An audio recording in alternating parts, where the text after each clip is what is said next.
गोपी, गोपी, गोपी।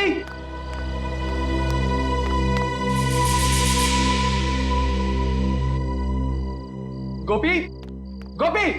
जी साहब। गोपी, आया साहब। कहां थे तुम?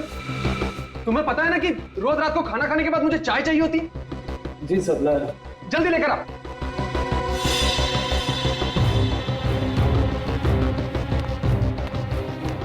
कभी कभी तुम्हें क्या हो जाता है दीपक? तुम्हें पता है ना कि गुस्सा करते हुए तुम बिल्कुल अच्छे नहीं लगते।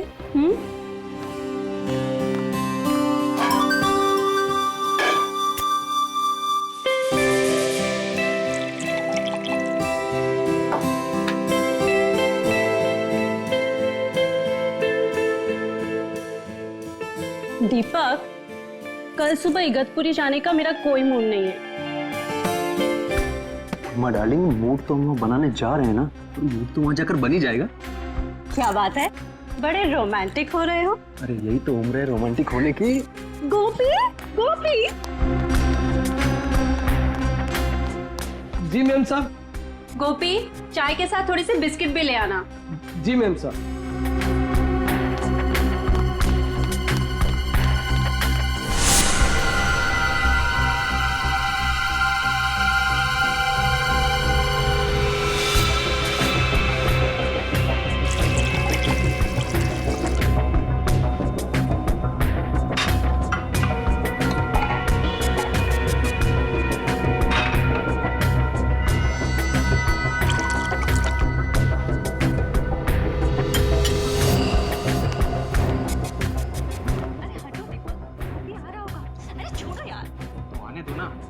शादी की है मैंने तुमसे, कोई भगा के थोड़ी लाया हूं। हटो हटो, छोड़ो।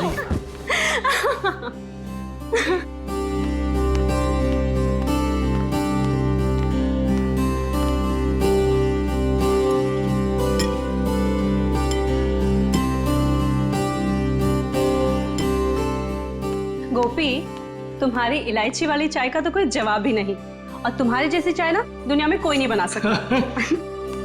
ए सुनो, अभी तुम अपने कमरे में जाओ। कल सुबह में जल्दी उठा देना, हमें 6 बजे निकलना है। जी सर। जाओ।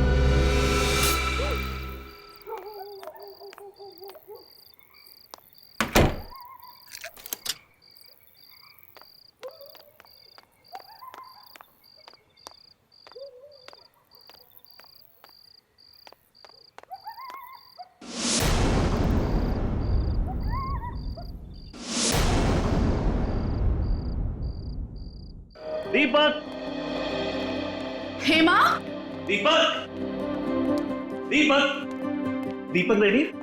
नहीं साहब, अभी तक तो वो लोग सो रहे हैं। क्या हमें 6 बजे बुला के खुद सो रहा है? दीपक, दीपक, क्या हुआ? कुछ जलने की बू आ रही है ना? मुझे भी आ रही है। तब आओ देखते। दीपक,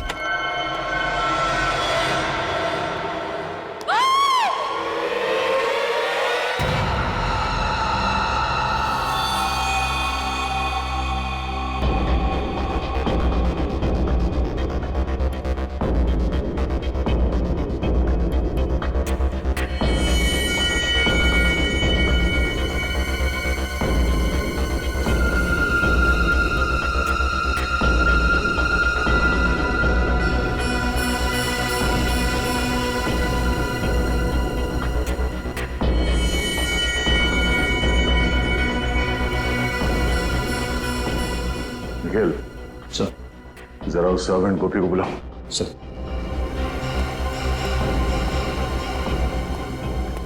गोपी, इधर आओ।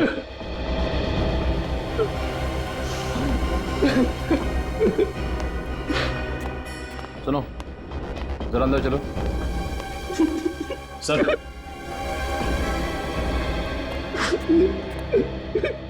गोपी, कल रात जब यहाँ पे आग लगी तब तुम कहाँ थे? सर, अपने कमरे में सो रहा था। तुम सो रहे थे?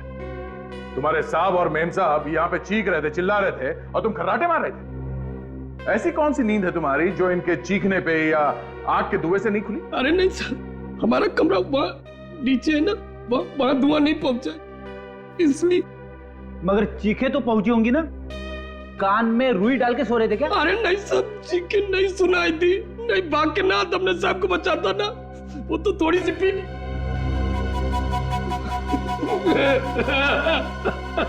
शर्म आनी चाहिए तुम्हें। अगर तुम शराब के नशे में नहीं होते तो शायद तुम्हारे साहब और मेम साहब आज जिंदा होते। अच्छा, कल रात यहाँ पे और कौन कौन था? नहीं नहीं, कोई और नहीं था, हम सिर्फ 3 लोग थे यहाँ पे। आखिरी बार कब मिले तुम अपने साहब और मेम साहब को? रात के 10:30 बजे साहब और मेम साहब को चाय पीने की आदत थी ना, सोने से पहले चाय पीते थे। मैं चाय देने आया था, तभी देखा। उस वक्त उन दोनों में क्या बातें हो रही? किसी बात से परेशान थे? ना ना, बिल्कुल नहीं, वो तो आपस में मजाक कर रहे थे, जैसे शादी के नए जोड़े होते हैं वैसे ही बिल्कुल मजाक कर रहे थे। और मेम साहब ने तो मेरी तारीफ भी की थी, तुझसे चाय इलायची की चाय दुनिया में कोई नहीं बना। मुझे क्या पता था वो चाय उनकी जिंदगी की आखिरी चाय हो जाएगी।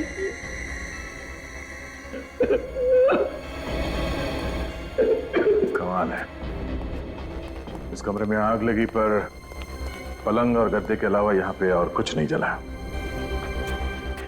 पर सर, जब दीपक और हेमा आग में जल रहे थे वो चुपचाप सोते रहे, वो चीखे क्यों नहीं, चिल्लाए क्यों नहीं, यहाँ से भागे क्यों नहीं?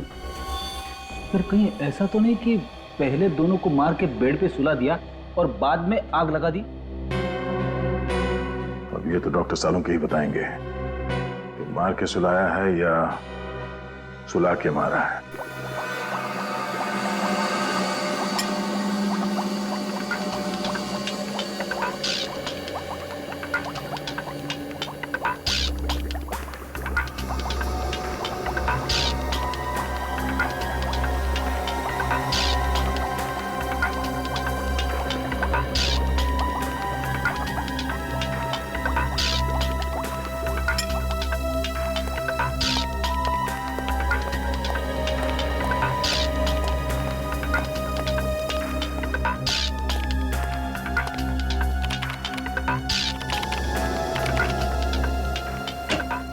हाँ अभिजीत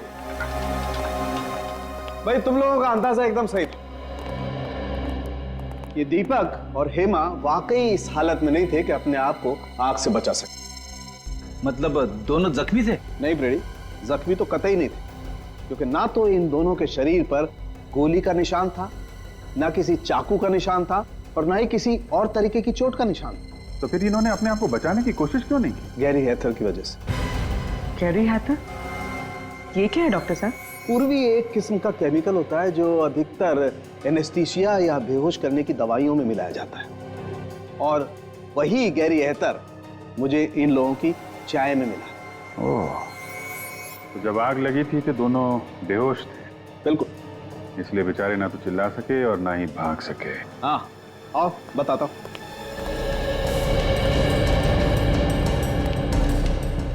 ये देखो, टेबल लैंप के इस वायर को शॉर्ट किया गया। अब जैसे ये टेबल लैंप जला होगा, ये वायर धीरे धीरे गर्म होना शुरू हुआ और इतना गर्म हो गया होगा कि इसमें स्पार्क हुआ होगा, और उस स्पार्क की वजह से आग लग गई होगी। ओह, तो आग इससे लगी है? ये तो तुम लोग पता करो। आग कैसे भी लगी हो डॉक्टर साहब, लेकिन ये तो पक्का है कि दोनों का खून हुआ है।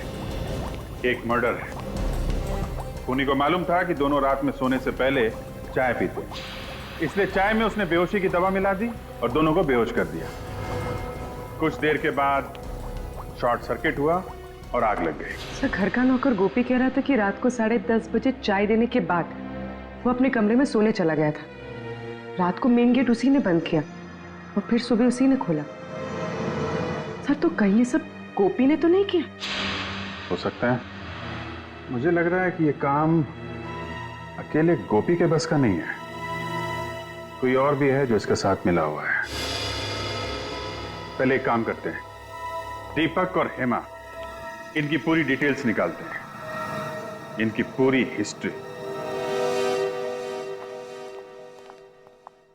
जी हाँ, वो सारी डिटेल्स मुझे जल्दी से जल्दी चाहिए।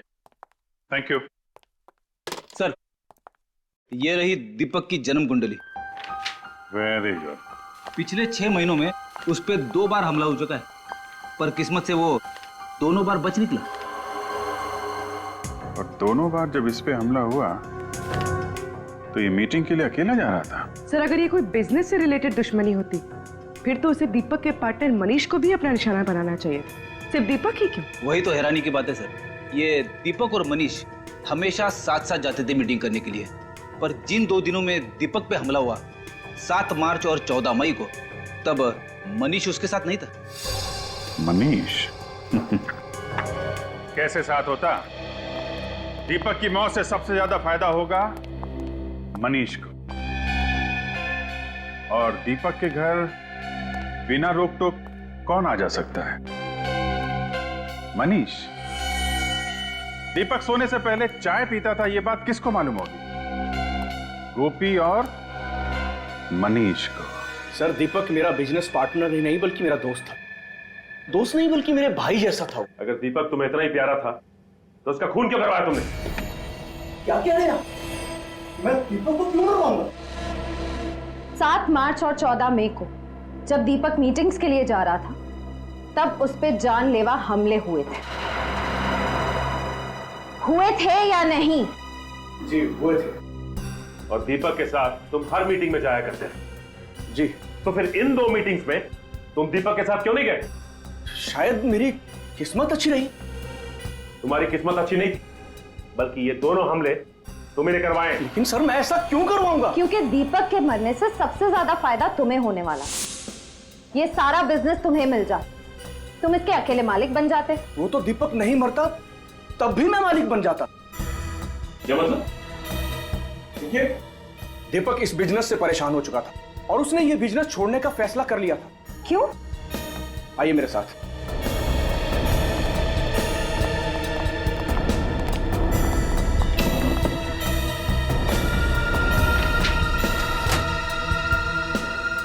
दीपक बिजनेस इनकी वजह से छोड़ रहा था।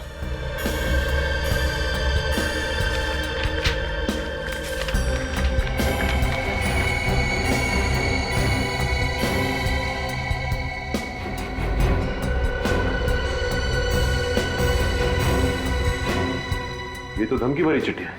ये चिट्ठियां कौन भेजता था? पता नहीं सर, है कोई गुंडा जो हर महीने हमसे 5 लाख रुपए मांगता था और कहता था अगर पैसे नहीं दोगे तो 5 लाख टुकड़े कर दूंगा। तुमने पुलिस में रिपोर्ट नहीं लिखवाई? नहीं सर, दीपक इन चीजों की परवाह नहीं करता था और वो इस दादागिरी के सख्त खिलाफ था और मुझे भी वो पैसे देने से मना करता था।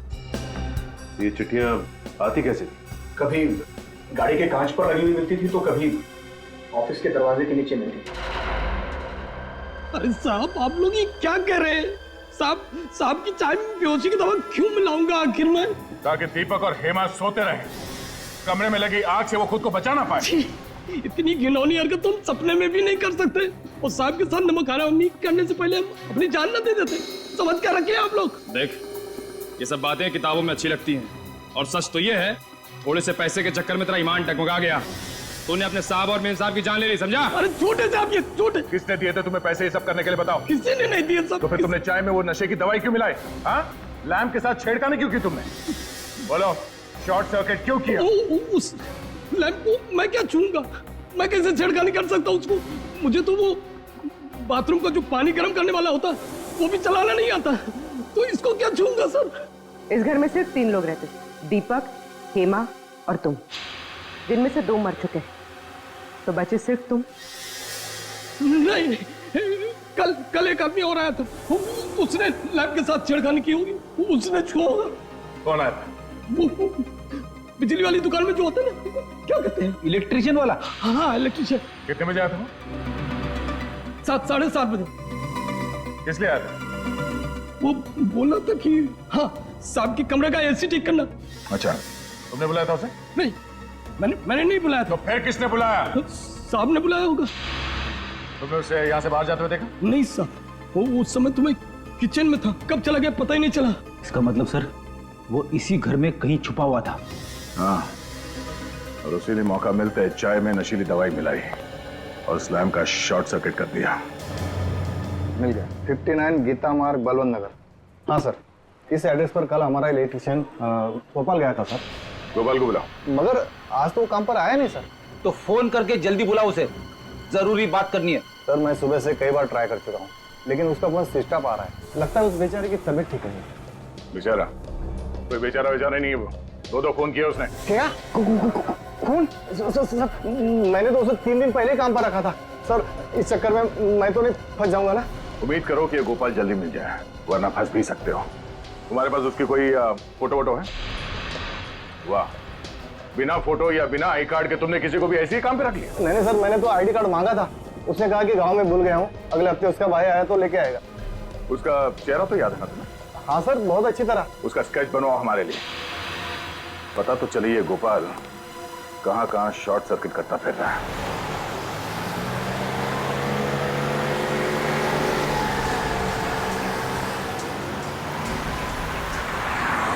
सर उस इलेक्ट्रिशियन ने बहुत लंबी चौड़ी प्लानिंग की दीपक और हेमा को मारने। सर ना सिर्फ उसने उनके लैम्प के तार के साथ छेड़खानी की, बल्कि उनके चाय में बेहोशी की दवा भी मिला दी। मुझे तो लगता है कि एसी ठीक करने के बाद भी वो घर से गया ही नहीं होगा, वहीं पे कहीं छुप के बैठा होगा, इंतजार कर रहा होगा कि कब वो दोनों वापस आएंगे और कब वो उनकी चाय में वो बेहोशी की दवा मिलाएगा। पर यह बात तो सिर्फ दीपक का नौकर गोपी ही जानता था कि उन दोनों को रात में चाय पीने की आदत है। सर मुझे तो लगता है ये गोपी भी इस जुर्म में शामिल है, क्योंकि सर बिना किसी अंदर वाले की मदद के ये गुनाह कर पाना थोड़ा मुश्किल लगता है सर। गुनाह किसी अंदर वाले ने किया है या किसी बाहर वाले की मदद से किया गया है, ये तो स्केच की पहचान होने के बाद ही पता चलेगा। हाँ श्रेया, अच्छा उस इलेक्ट्रिशियन का स्केच है हमारे क्रिमिनल रिकॉर्ड में? क्या नाम है उसका? ओके ठीक। हाँ बोलो। अच्छा ठीक है सर, वो इलेक्ट्रिशियन गोपाल एक तनुज नाम का पुराना मंझा हुआ अपराधी। तनुज?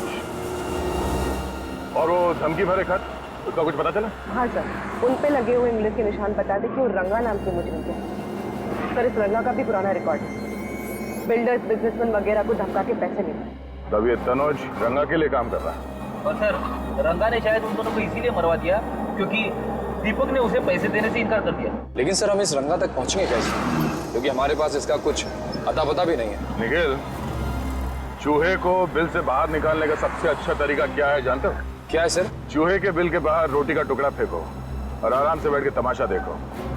इस रंगा नाम के चूहे को बाहर निकालने के लिए रोटी खिलाएगा मनीष, दीपक का पार्टनर मनीष।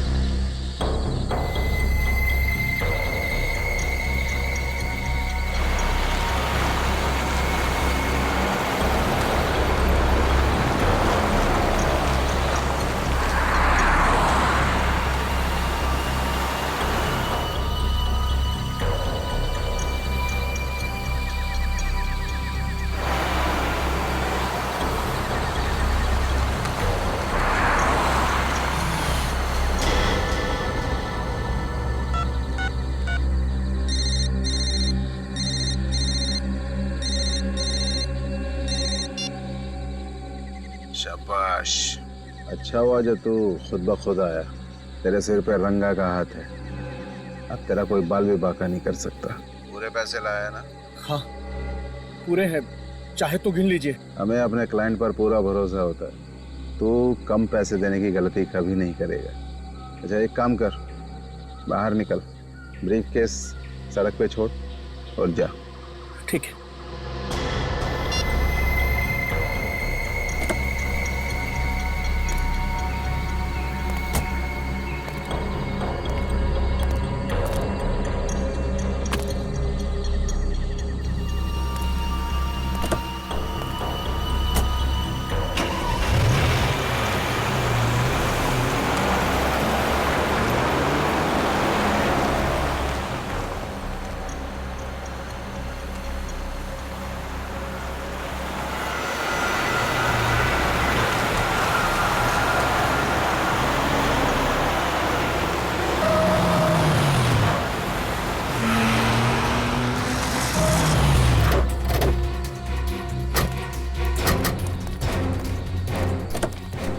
निकल। सीआईडी धोखा किया उसने मेरे साथ, छोड़ूंगा नहीं मैं उसको। सीआईडी के सामने धमकी देता है। विनीत, गाड़ी में से बैग निकालो। जाने दो मुझे, रंगा नाम है मेरा, रंगा। मेरा नाम से ही पत्ते थर थर कांपते हैं। और मेरा नाम दया है। मेरा नाम सुन के मुजरिम सूखे पत्ते बन जाते हैं। साहब मुझे माफ कर दो साहब। साहब अब शेर है, मैं चूहा हूँ साहब। मेरा आपका मुकाबला है साहब। दीपक को क्यों मारा? दीपक को मैंने नहीं मारा साहब। मैं दीपक को क्यों मारूंगा साहब? क्योंकि उसने तुम्हें पैसे देने से इनकार कर दिया था। उसके मरने के बाद भी मुझे पैसा कहाँ मिला? साहब मैं तो छोटा मोटा गुंडा हूँ, तो छोटी मोटी धमकी देता हूँ, पैसे ऐंठता हूँ साहब। खून करने की तो मैं सोच भी नहीं सकता साहब। झूठ मत बोल। तू जानता था कि दीपक को मारने से बाकी बिजनेस वालों के दिलों में तुम्हारे नाम का डर बैठ जाएगा, इसलिए तुमने अपने साथी तनुज को वहां भेजा इलेक्ट्रिशियन बना के। सोच समझ के लंबी चौड़ी प्लानिंग की थी तुमने खून करने की। क्यों? मगर साहब तनुज अब मेरे साथ काम नहीं करता। एक महीना हो गया उसे मेरी गैंग छोड़े हुए। तो फिर ये तनुज किसके साथ काम करता है? मुझे नहीं पता साहब। हाँ वो कह रहा था कि वो अपनी खुद की गैंग बनाएगा साहब। कहीं इस दीपक की मौत के पीछे इस तनुज की गैंग का हाथ तो नहीं है?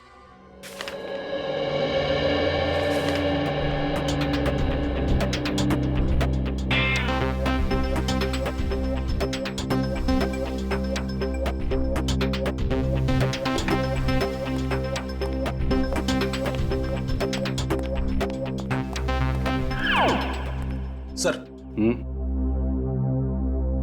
आपने कभी कबड्डी खेली है? कबड्डी? कबड्डी? हाँ, कॉलेज के दिनों में तो बहुतों को चित किया हमने। पर ये सवाल पूछ क्यों रहे हो? कुछ मैच वैच होने वाला है क्या? अरे नहीं सर, दरअसल बात यह है कि तनुज के लेकर मेरे दिमाग में कुछ सवाल आपस में कबड्डी कबड्डी खेल रहे, और जब तक उन सवालों के जवाब मुझे मिल नहीं जाते तब तक मेरी सांस अटकी रहेगी। अच्छा, चलो बताओ, कौन से सवाल है जो तुम्हारे पेट में उछल कूद रहे हैं? पहला सवाल तो ये कि अगर तनुज रंगा की गैंग में है ही नहीं तो फिर उसने ये जुर्म क्यों किया? ना तो दीपक के घर से पैसे चोरी हुए और ना ही उसकी तनुज के साथ कोई पुरानी दुश्मनी थी। दुश्मनी तनुज की नहीं फ्रेडी, किसी और की थी।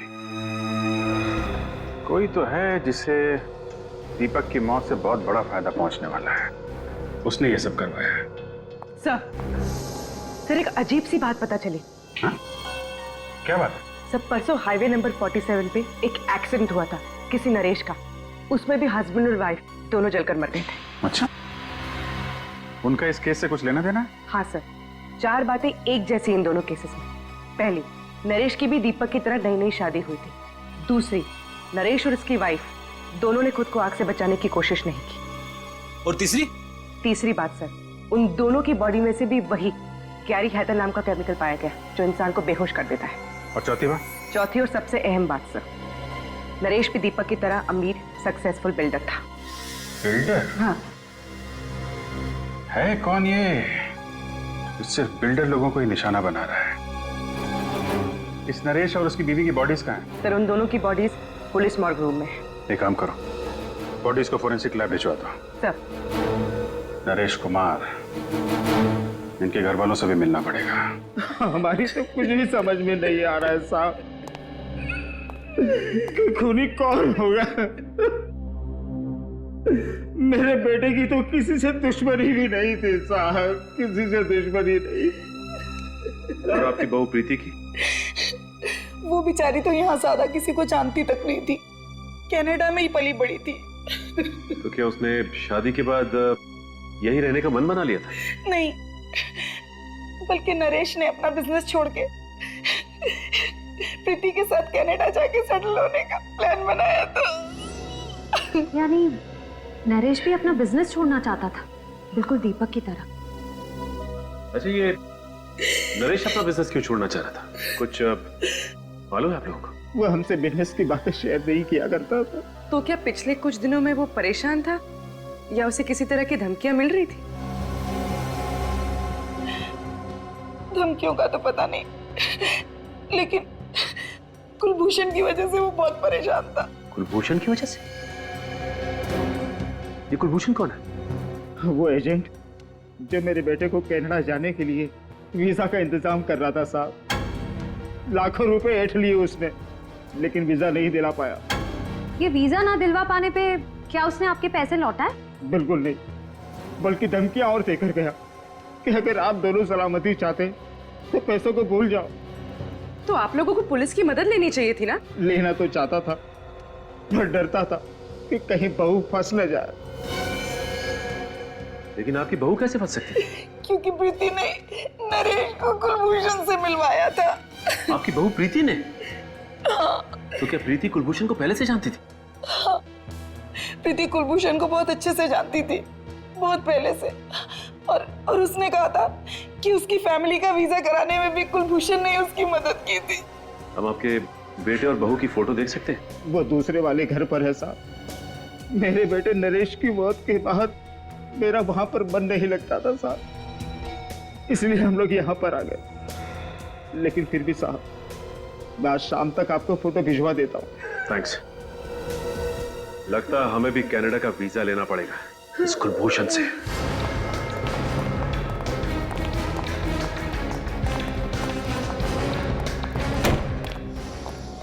संभाल के भाई। भाई साहब, यहाँ का मालिक कौन है?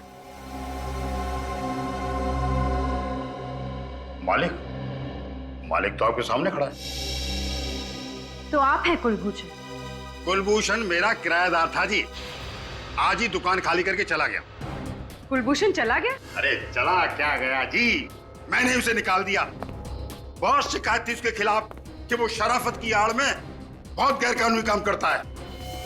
भाई साहब, ठीक तरह से निकालिए, कभी भी आ जाएगा, कहेगा मेरा फोटो खराब कर दिया।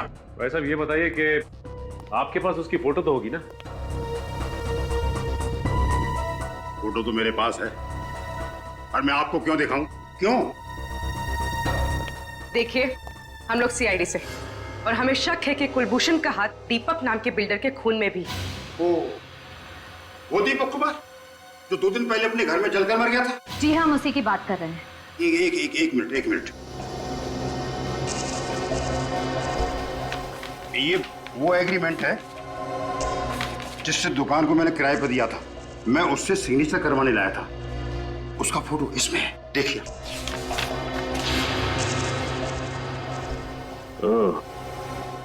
ये है कुलभूषण। सर, लगता है ये दीपक भी इस कुलभूषण के चंगुल में फंस गया था, विदेश जाने के लालच में। अब दीपक के परिवार वाले ही बताएंगे इस कुलभूषण का इतिहास। आप ठीक कह रहे सर, कुलभूषण ही वो एजेंट था जो दीपक को वीजा देने वाला था। मतलब वीजा दिया नहीं दिया, पैसे भी पूरे ले लिए। जब भी हम लोग फोन करते यही कहता, आज दूंगा, कल दूंगा, यही कह के हमें बेवकूफ बनाता रहा। दीपक ने तो बोल भी दिया था कि 1 हफ्ते में वीजा बना के दे देना, नहीं तो पैसे लौटा देना, नहीं तो हम पुलिस में कंप्लेन कर देंगे। फिर क्या हुआ? हमने अपना बेटा खो दिया। अच्छा, अब दीपक को धमकी वाली चिट्ठियां आती थी, इसके बारे में कुछ मालूम है आप लोगों को? नहीं, दीपक ने इसके बारे में कुछ नहीं बताया हमें। अच्छा, इस कुलभूषण को कैसे जानते थे आप लोग? हम नहीं जानते थे, हमारी बहू हेमा अच्छी तरह से जानती थी, उसी ने हमें मिलवाया था। पर हेमा तो बाहर पली बड़ी है, तो वो कुलभूषण को कैसे जानती थी? मुझे नहीं मालूम।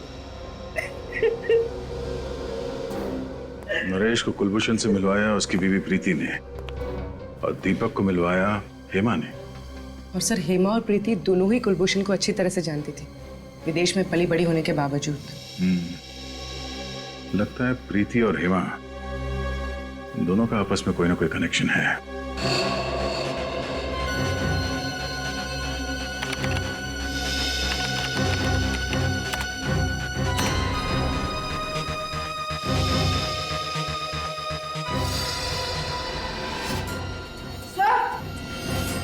हाँ बोलो।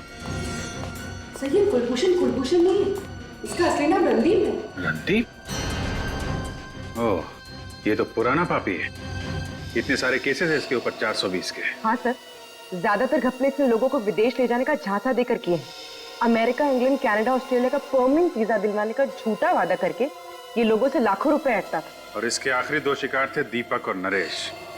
मगर सर, इस रणदीप ने तो कई सारे लोगों को चुना लगाया होगा, तो फिर इसने दीपक और नरेश की जान क्यों ली? शायद उन दोनों को रणदीप की असलियत के बारे में पता चल गया होगा, इसलिए रणदीप ने तनुज की मदद से दोनों को रास्ते से हटा दिया। सर इसमें यह भी लिखा है कि ये रणदीप शादियां भी करवाता था, अमीर परिवारों के लड़कों के लिए एनआरआई बहुएं भी लाता था। अच्छा, एनआरआई शादियां, ये इस रणदीप की एक और तरकीब होगी लोगों को फंसाने की। सर, लगता है ये रणदीप उन्हीं लोगों को अपने जाल में फंसाता होगा जिन्हें या तो विदेश जाने का चस्का है या फिर विदेश में रहने वाले भारतीय लोगों से शादी करने का। हम मगर हेमा इस रणदीप की इतनी तारीफ क्यों कर रही थी? दीपक के माता पिता ने बताया था ना कि कुलभूषण हेमा को काफी सालों से जानता था। पर सर दीपक के माता पिता तो ये भी कह रहे थे कि हेमा ऑस्ट्रेलिया में पली बड़ी है, फिर इसका इंडिया में रहने वाले 420 रणदीप से पाला कैसे पड़ गया? और नरेश के माता पिता भी कह रहे थे कि उनकी बहू प्रीति काफी सालों से कुलभूषण को जानती थी। सर, इस रणदीप ने पहले हेमा और प्रीति को अपने जाल में फंसाया और फिर उनके जरिए दीपक और नरेश को अपना शिकार बनाया।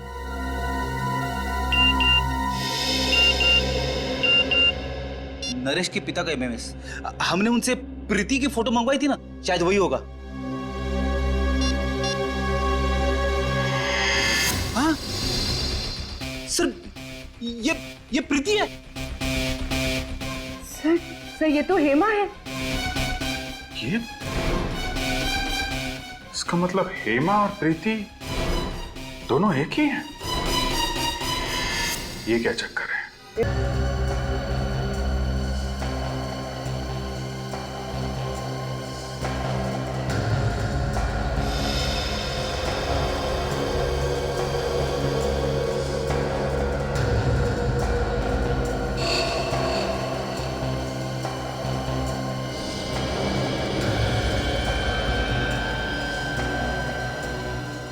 अब फोटो के अंदर घुस ही जाओगे क्या सालू के साथ?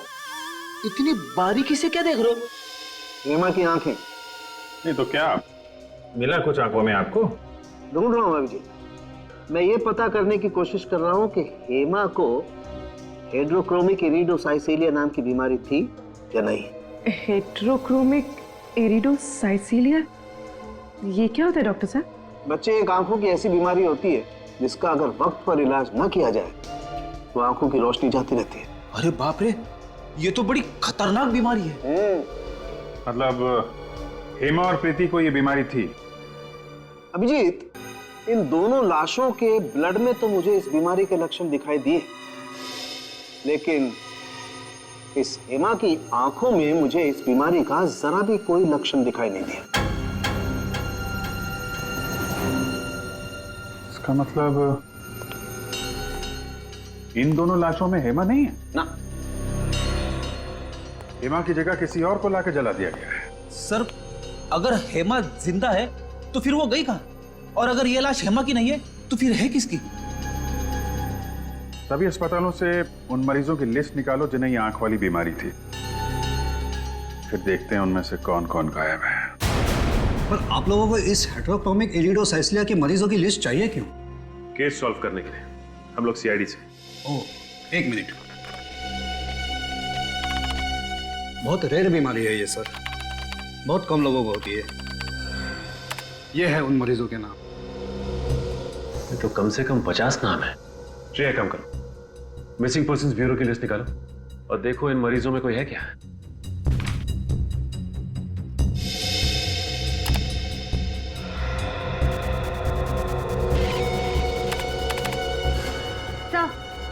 सर, आभा का नाम है इसमें। सर, गौरी का भी है। एक की उम्र 24 साल और दूसरे की 26। ये देखो, दोनों की हाइट 5 फुट 3 इंच, बिल्कुल हेमा के जितनी। और इन्हें दूर से देखकर कोई कह ही नहीं सकता कि ये हेमा नहीं है। सर मतलब हेमा की जगह इन दोनों की लाश रखी गई। लाश? जी हाँ, लाश। हमें शक है कि आभा और गौरी इन दोनों का खून हो गया है। ये तो बहुत बुरा हुआ सर। भगवान इन दो मासूम बच्चियों के साथ ऐसा कैसे कर सकता है? ये दोनों तो अपना इलाज कराने के लिए विदेश भी जाने वाली थी। विदेश जाने वाले थे? अब बात समझ में आई। इसका मतलब ये दोनों लड़कियां कुलभूषण से मिलने गई थी वीजा के लिए, और जैसे ही कुलभूषण ने इन दोनों लड़कियों को देखा कि ये दोनों हेमा जैसी दिखती हैं, उनका काम तमाम कर दिया उसने।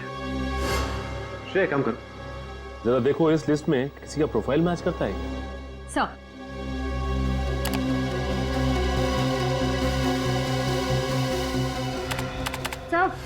सर है, ये पूनम इसकी प्रोफाइल हेमा के प्रोफाइल से मैच करती है। तो इसका मतलब पूनम की जान भी खतरे में है। सर ये रहा बंगला नंबर 23। सर पूनम यही रहती है।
छोड़ दो मुझे नहीं जाना, प्लीज मुझे छोड़ दो, मुझे नहीं जाना कहीं।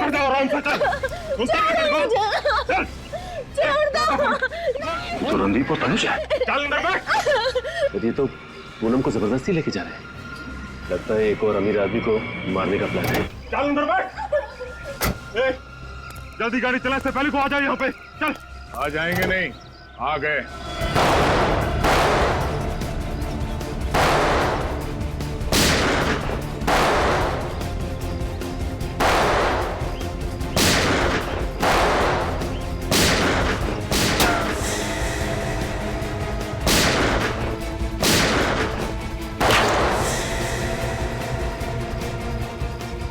विनीत, कवर करो मुझे। Yes sir.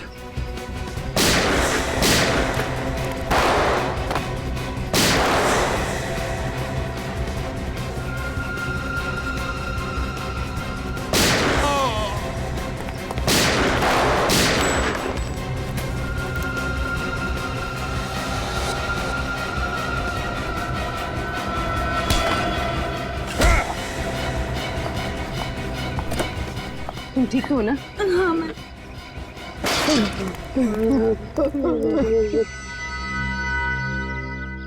मेरी भतीजी वो चुन चुन कर अमीर लोगों को फंसा कर शादी करते और मैं उन्हें वीजा का लालच देकर लाखों रुपए ऐंठ लेता था। और जब तुम लोगों को महसूस हुआ कि ये मुर्गी और सोने के अंडे नहीं देगी, तो तुम लोगों ने दो दो खून कर दिए, एक लड़के का और उन मासूम बेचारी लड़कियों का जिन्हें आंखों की बीमारी है। हाँ? ये सब रणदीप का प्लान था। मैं तो सिर्फ सुपारी लेकर खून करता हूँ। तुम्हारा अगला शिकार कौन है? और किसका करने वाला है? गौरव कौन? मशहूर बिजनेसमैन गौरव विक्रांत। वो इस वक्त हेमा से शादी कर रहा है। कहाँ है ये शादी? ये शादी कहाँ है?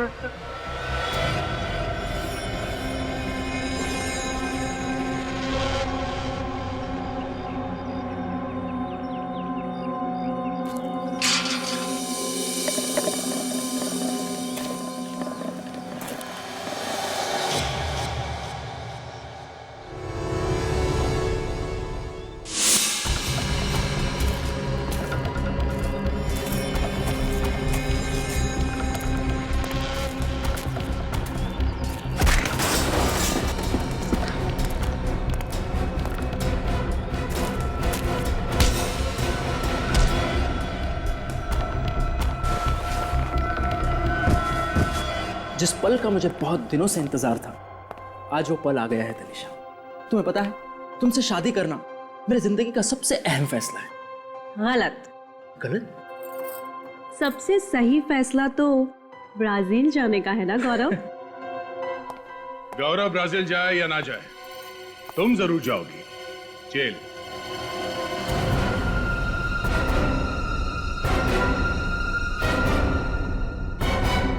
जेल? आप लोग मेरी बीवी को जेल में डालेंगे? सिर्फ जेल में ही नहीं डालेंगे, बल्कि आपकी बीवी को बड़े सम्मान के साथ फांसी के फंदे पर चढ़ाएंगे। तनिषा, ये सब लोग क्या कह रहे हैं? तनिषा नहीं, हेमा और प्रीति। क्यों, और भी बहुत सारे नाम है ना तुम्हारे। जाने दो मुझे, वरना अगले 5 सेकंड में इस कबूतर का भेजा फर्श पे पड़ा होगा। तनिषा, ये क्या कर रही हो तुम? तुम मुझ पर गन डाल रही हो? अपने पति को जान से मारोगी तुम? सॉरी गौरव, वैसे भी तुम्हारी जीवन रेखा कम थी, लेकिन अब सीआईडी के आने से और कम हो गई है। 1 2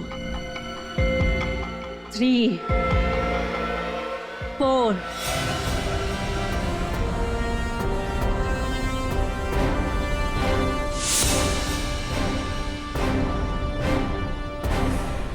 जाने दो मुझे। जाने दूं?